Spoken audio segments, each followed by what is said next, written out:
Well, it was happy to get the pads on over the past 2 days. You know, you look at it, and sometimes you can get a little fooled when guys are in shorts, moving around good. A lot of guys looking like all pros, and then you kind of put the pads on, and things people start to separate themselves, start to stand out a little bit more.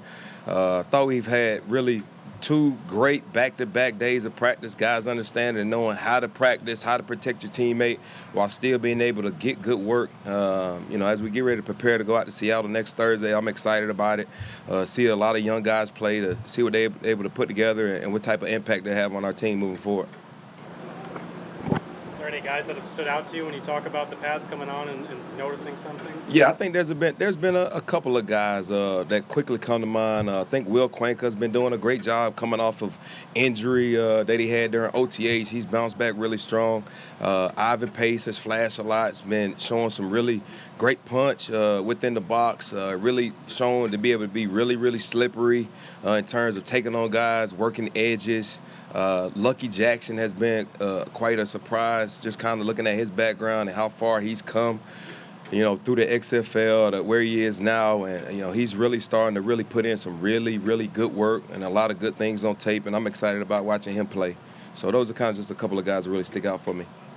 How much do you think you'll have Josh Pittis this year, given how he's doing some more defense this year? That's a good question, Kevin. I would say I expect to have Metellus the same amount as I did last year, the same amount. And he understands and knows, and Coach Brian Flores talks about it all the time about, you know, conditioning precedes all. And, you know, that's part of the conditioning aspect of it is we have to be trained and ready to take on 30 special team snaps while also being able to take on 30 defensive snaps. And Metellus is built for it, and he'll do an unbelievable job with that.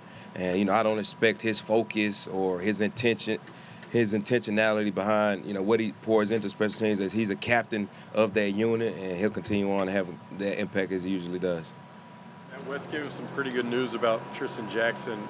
Just what did it mean to hear that? Yeah, that's huge, especially considering the camp and the consistency that Tristan Jackson has showed over these past 2 weeks in OTAs. I'm thrilled to hear that it wasn't an ACL and it's a minor injury. Obviously, he's going on to kind of get some more tests to kind of look at to see what the severity of the injury is. But you know, I do think that he has had one of his best camps so far, especially considering what he did last year.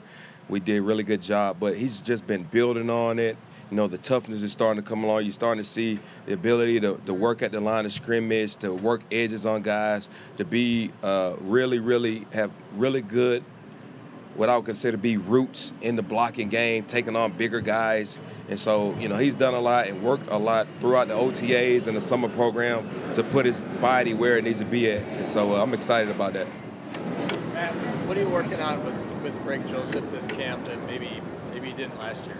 I think the biggest thing is being intentional about every single rep and understand that we have to maximize every single rep that we have. And I tell Greg and I tell the entire unit this all the time, is that they're all precious, right? We never know when our last snap is going to be. And so we have to make sure that we're maximizing every single rep that we do get. And so we're just treating every single kick like it's a game. And I think the biggest thing from a mechanical standpoint is just following through, kind of keeping your head down, not being too quick to see where the ball is going. Just trust your strike, trust your process, swing through the ball, stay consistent through it, and you'll like the result.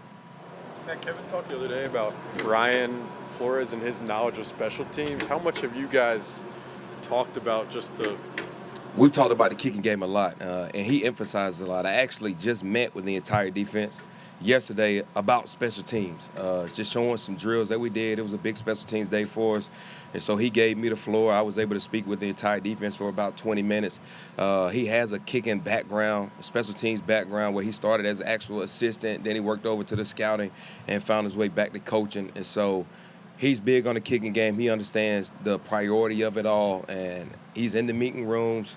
He's coming into my office all the time asking about certain guys, how they're looking, and he's pouring it into his defensive meetings, emphasizing how important special teams is to those guys, just so they know. Anything else for Coach? Cool. Thanks, everybody. Appreciate y'all.